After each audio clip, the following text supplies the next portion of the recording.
No, not yet. We're setting up as we speak. Yeah. Well, YouTube's live. We're live on YouTube. What up? You're kidding me. What?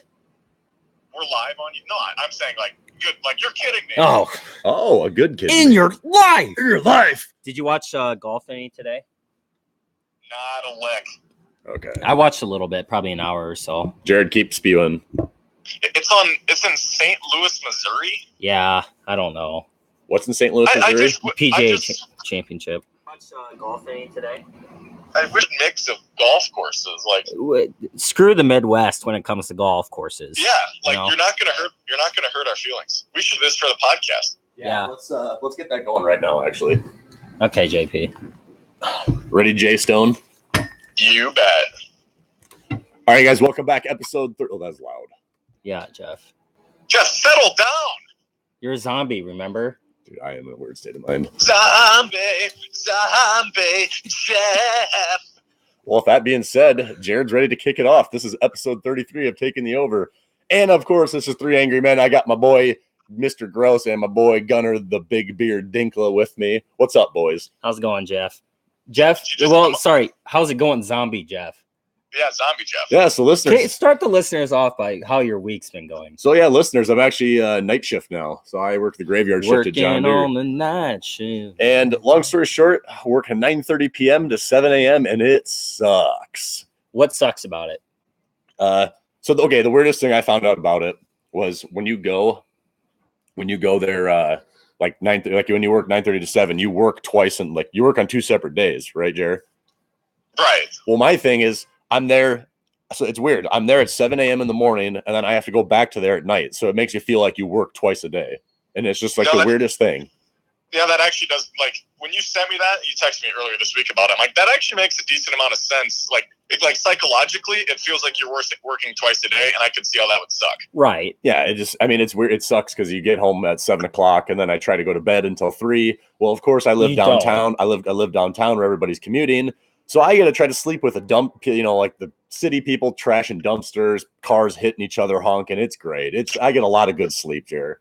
One question for you. Have you noticed has your poops been different? Like your syncopated rhythm, has that kind of gotten off? That's a good question. No, but honestly, I don't drink very much water. I'm extremely dehydrated all the time because I only drink coffee to keep me awake. And then I literally just get home and I just like sleep and then I go back to work. So I never have any time to drink water ever. I mean, I hate to be like the downer, but I'm pretty sure, well, first off, Jeff, you weren't living that long anyway. But there's like multiple research studies on third shift workers, how they live like 10 years shorter than normal people. So Jeff, you're going from 41 to 31? Shit. That's coming up, man. Congrats.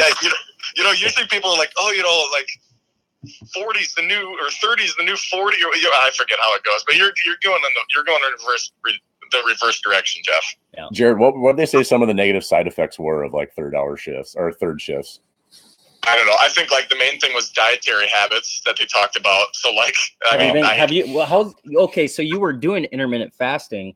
How's that going now? So I've been kind of doing it during the day, but like at work, I usually I have my meals set at work. Like I have a cup of coffee when I get to work at 9:30, and then I have a cup of coffee at like our lunch period. It's like breakfast. So like our lunch/breakfast thing is literally 3:30 a.m. to 4 a.m.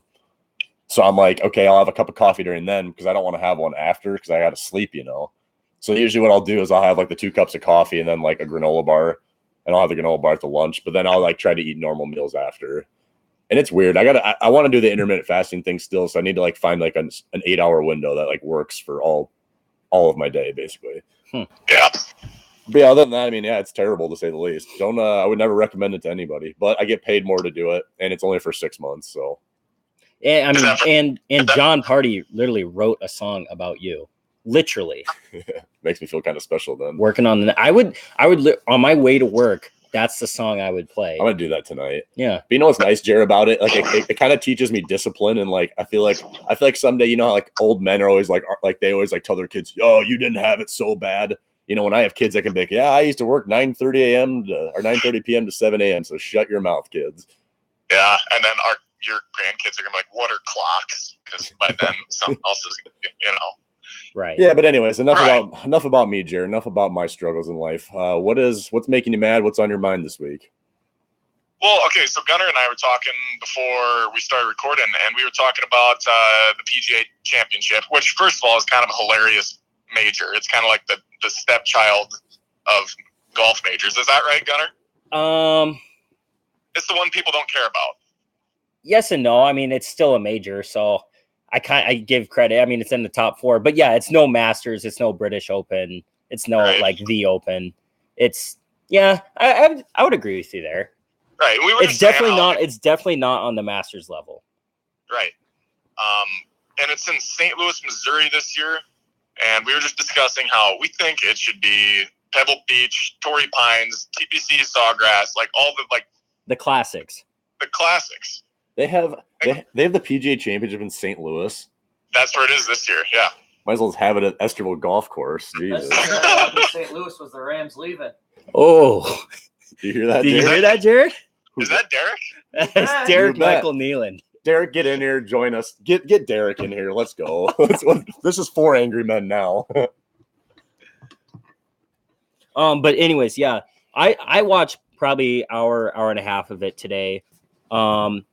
Ricky Fowler is actually in the lead, or he was in the lead when I turned it off. Yeah, let's go around the room. Thoughts on Ricky Fowler? I say he's a douche. Okay, before you say anything, Jeff. Yep. I don't really care for Ricky Fowler, but he is one of the most consistent golfers, and I really think he deserves to have a major. He only just won. My favorite. One more thing, Jared. I would root for Ricky Fowler 10 out of 10 times before I rooted for Jordan Reed or Patrick Reed. Oh, Patrick Reed, yeah. He might be the worst golfer in the league. Well, that's not. I mean, he's good. No, but I mean, like the worst. Like everyone hates him. He's got the least likable face on the tour. Yep. You know what person? Okay, so back to Ricky Fowler. I'm not as like educated in golf as you guys. Ricky Fowler's the one that always wears like the flat bill cap, right? And like I just think he's really full of himself. He's not even really that good, I don't think. He looks Ricky like a Fowler's an Starburst amazing rapper, golfer. usually. What's that, Jared? He looks like a Starburst rapper, like the rapper on the outside of a Starburst. Yeah. Usually. Who is that one golfer? Barstool was like freaking out about him like a while ago. Didn't some guy like it was like a tournament maybe in like the spring where like I think you're talking about Justin Rose, maybe. Well, because like some guy said something in his backswing and he like freaked out. He's like, get him out of here. Yeah, he like kicked the guy out of a tournament and nowhere on a Thursday just because someone like sneezed in his backswing. Yeah, basically he just called him a snowflake. Yeah, but that's what Barstool was calling Justin Rose. Yeah. I don't know. My thing with golf is I think they need more stuff like that to make it more entertaining because when Tiger's not relevant, like he isn't relevant now, and like I don't know, Spieth and McIlroy kind of are the big 2 names, I think. I don't know, golf is nothing without Tiger. They need to start incorporating stuff that makes it more entertaining. Are you guys interested in this $10 million between Phil and Tiger? I saw that. Absolutely I am. Absolutely. Okay, I am, but they got to be mic'd up. And I got to hear some F-bombs from Phil. You know you will. He's got to, like, not wear an undershirt, so you got to see his, like, man tits flying